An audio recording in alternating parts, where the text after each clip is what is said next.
नमस्कार, मैं हनुमान पूनिया और आप देख रहे हैं अपनी न्यूज़।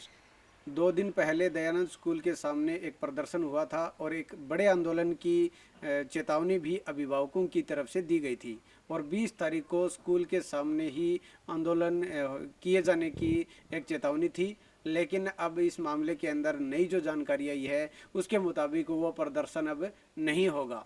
इसके क्या वजह है, वो उन्हीं जो अभिभावक जिन्होंने प्रदर्शन किया था उनसे ही हमने बात की है।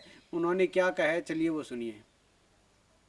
हमारा जो दयानंद नाथ स्कूल नाथुश्री चोपटा के खिलाफ जो आंदोलन 20 अगस्त को करना था, वो कोविड-19 के चलते प्रशासन की परमिशन न मिलने के कारण आगे पोस्टपोन कर दिया गया है। तो मेरी आपसे ये है विनती है कि 20 अगस्त को आप इकट्ठे स्कूल के सामने इकट्ठे ना हो और प्रशासन का सहयोग करें। और ये हमारा दायित्व भी है, अभी प्रशासन ने हमें ऑर्डर नहीं दिया है तो हमें इकट्ठे नहीं होना चाहिए।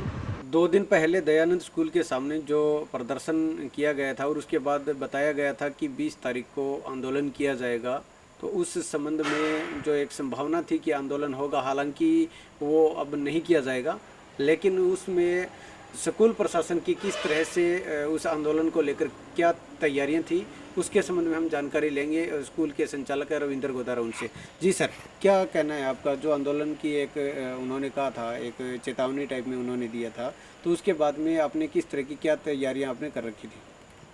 तैयारियों के संबंध में मैं आपको बताऊं कि वो कोई दूसरे लोग नहीं है जो आंदोलन की बात कर रहे थे। कुछ हो सकता है उनको कुछ भ्रांतियां थी और कुछ ऐसे मुद्दे हो सकते हैं कि जिनके बारे में उनको पूर्ण ज्ञान न हो या फिर कुछ पूर्ण सूचनाएं उन तक नहीं पहुंची हो, इसलिए कुछ मिसअंडरस्टैंडिंग आप कह सकते हो। आंदोलन की बात नहीं है, वो मेरे अभिभावक हैं, उनके बच्चे पिछले 10 सालों से, किसी के 12 सालों से यहाँ पढ़ रहे हैं, तो एक परिवार है हमारा, इस तरह की कोई बात नहीं है।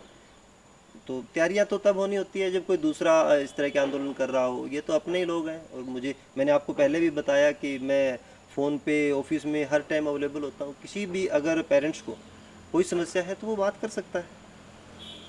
तो अब क्या लगता है कि ये पूरा मामला एक हिसाब से उसका टाई अप इस टाइप से हो गया कि जिसमें जो भी उनका जो भ्रांतियाँ एक हिसाब से आप कह रहे हो वो उनकी दूर हो चुकी है?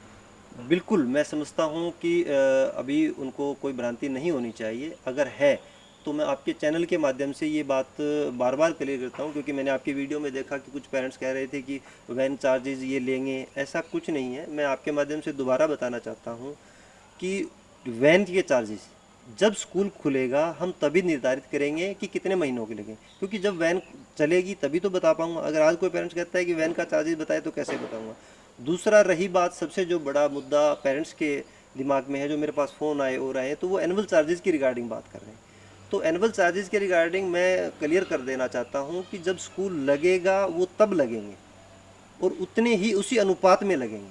पूरे साल के एनुअल चार्ज नहीं ली जाएगी। हाँ, ट्यूशन फीस जो कि एक सैलरी होती है टीचर्स की, वो हम अप्रैल से देते आ रहे हैं और उसका हमें लेने का हक बनता है, और उसका अगर नहीं लेंगे तो हम टीचर्स को कैसे सैलरी देंगे, यही बात है। और मोस्ट ऑफ पेरेंट्स के समझ में आ गया है। उन्होंने कहा है कि हाँ ये ठीक है, एनुअल चार्ज में हमें छूट मिलनी चाहिए। तो मैंने कहा हाँ, वाकई में उनको छूट मिलेगी। ट्रांसपोर्ट का जितना भी है तो ट्रांसपोर्ट का चार्जेज तब से लगेगा जब उनका ट्रांसपोर्ट शुरू होगा। तो अब मुझे लगता है कि ऐसी कोई भ्रांतियाँ नहीं है। अगर फिर भी किसी पेरेंट्स को कोई प्रॉब्लम है तो आए, फ़ोन पे बात करें। रोज़ाना मैं उनको मार्केट में चलते इधर उधर मिल ही जाता हूँ, कभी बात कर सकते हैं। ये मामला था 2 दिन पहले का और अब इस तरह से जो 20 तारीख का ये कहा गया था कि आंदोलन होगा, तो ऐसा कोई भी आंदोलन यहाँ पर नहीं हो रहा है। तो ऐसे में कहीं न कहीं हम ये भी कह सकते हैं कि स्कूल प्रशासन और जो अभिभावक थे उनके बीच में जो कम्युनिकेशन गैप एक हिसाब से था, जो मिसअंडरस्टैंडिंग उनकी थी, वो भी ये दावा कर रहे हैं स्कूल संचालक कि उनकी वो दूर हो चुकी है। और ऐसे में अब भविष्य के अंदर इस तरह की किसी भी पेरेंट्स की तरफ से कोई शिकायत नहीं होगी।